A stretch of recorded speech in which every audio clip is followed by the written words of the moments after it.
ma'am ngasi tarot card की video में young से अदो tarot card किसी की वीडियो से कई मतंग दनो है कांसे आई के नोमा खन से को आइना खालीबा पोत से थब इंखांग की ओइरो नत्रगा तै लेनो को आइना कइनो मंगाइ बले रगदि अदुगी पोतो मतम से क्रम कांदा यागदगी अदु हाइपेतन यंग से को हाइदि आइना खालीबा पोत से हाइदि हप्ता दा गाइ दोरिबा था दा गाइ दोरिबा नत्रगा चही दा गाइ दोरिबा हाइबदो को अदुमाइ तरो को अदु गाइडेंस ना कई लाके हाइबदो जो हाइपे यंग जो हाइदि मतम सु यंग से अदुगा गाइडेंस सु करी फॉलो तो बया गदे को कदगे हाइबदो जो हाइपे यंग से को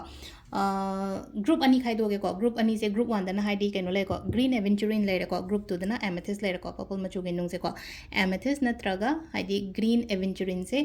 माइ तरो यंग से को ग्रीन एवेंचुरिन खन बंगा यंग से को हम बाइ को ग्रीन एवेंचुरिन सीजना को हाइदि ग्रुप 1 गी को ग्रुप 1 गी सिदा लाई से हाइ तार को आइना खलिबा पोत से मतम से क्याम कुइना चंग गी गदगे प्लस गाइडेंस ना करी लेगे हाइबतो अदु सो हाइपे यंग से को तो सिदगी को सी कार्ड्स अहूम खतंग लौथोके को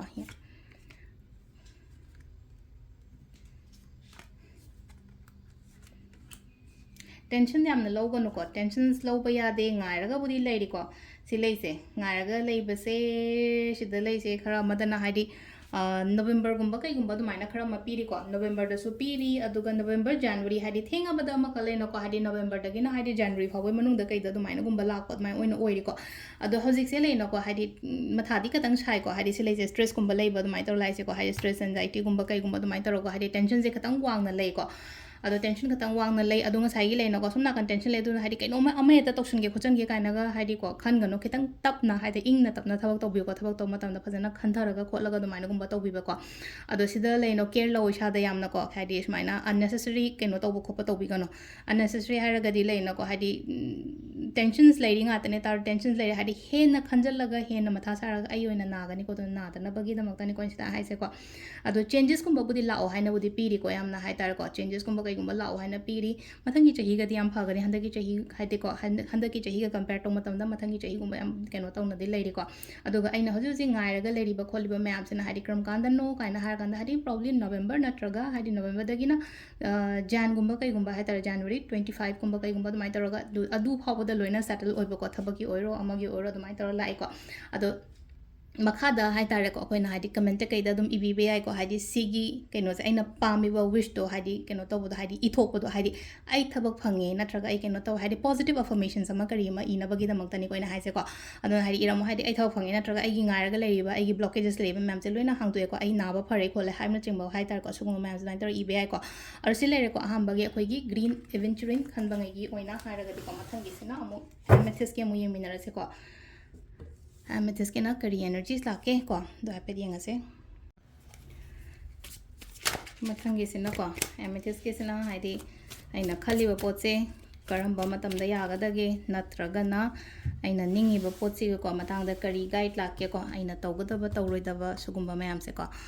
अदो सिदा अहांबा कार्ड से लेरे अनिशुबा सिदा लेरे अदुगा अहुमसुबा सिदा लेरे को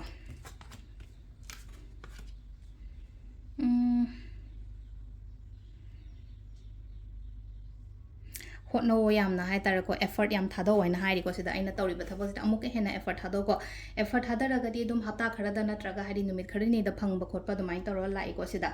हाइदि याम थुना फंगु हाइना सु लाई हाइदि आइना निंगिबा पोत आइना खलिबा पोत से याम थुना फंगो खोलो हाइबगी दुमाइना सु खतंग लाई को अदुना थौना लयो हाइदि थबक तो मतम द को हाइदि कॉन्फिडेंट लयो आइना चतोरिबा थबक से माइ पाकनी आई ngमगनी खोतकनी हाइबगी अदुगी वाखलोन अमगा दुमाइ तौर चपीबा को अदो सिदा अनोबा हाइदि सिदा सु लई को हाइदि पाउ नुआइबगुम्बा कैगुम्बा सु दुमाइना लाओ हाइना सु पीरि को अदुगा हाइदि लम कै करगा युम कै लेगे खोतके काइना ग दुमाइना खलगदि अदु सुम ngamba ओइना ओइबदो अदुगा हाइदि अनोबा फेस अमदा चंगकपसु ओइरे को लाइफ की अनोबा फेस अमदा हारगदि युम कै पानबा खोतपा अमा अदुम्बसु ओइबसु याइ हाइदि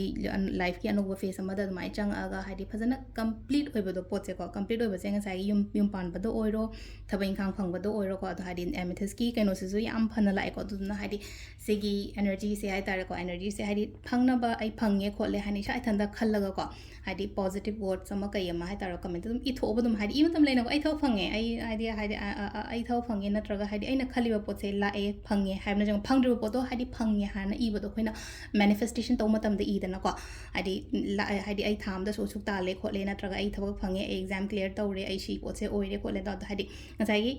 ꯃꯦꯅꯤꯐꯦꯁꯇꯦꯁꯟꯃꯛ ꯅꯠꯇ꯭ꯔꯒ ꯁꯨꯃꯥꯏꯅ ꯏꯊꯣꯛꯄꯁꯨ ꯀꯩꯁꯨ ꯀꯥꯏꯗꯦ ꯏꯕꯁꯤꯁꯨ ꯐꯩꯕ ꯇꯥꯏꯄꯤꯡꯒꯨꯝꯕ ꯇꯧꯔ ꯈꯣꯠꯂꯒꯀꯣ ꯍꯥꯏꯗꯤ ꯑꯩꯅ ꯑꯩ ꯋꯥꯈꯟꯗꯣ ꯑꯃꯈꯛ ꯑꯗꯣꯝꯗ ꯍꯥꯏꯇꯥꯔꯦ ꯐꯪꯉꯦ ꯍꯥꯏꯕꯒꯤ ꯑꯗꯨꯃꯥꯏꯅ ꯇꯧꯔꯒ ꯌꯥꯔꯦ ꯍꯥꯏꯕꯒꯤ ꯑꯗꯨꯒꯤ ꯋꯥꯈꯜꯂꯣꯟꯗ ꯆꯠꯅꯕꯒꯤꯗꯃꯛꯇꯅꯤꯀꯣ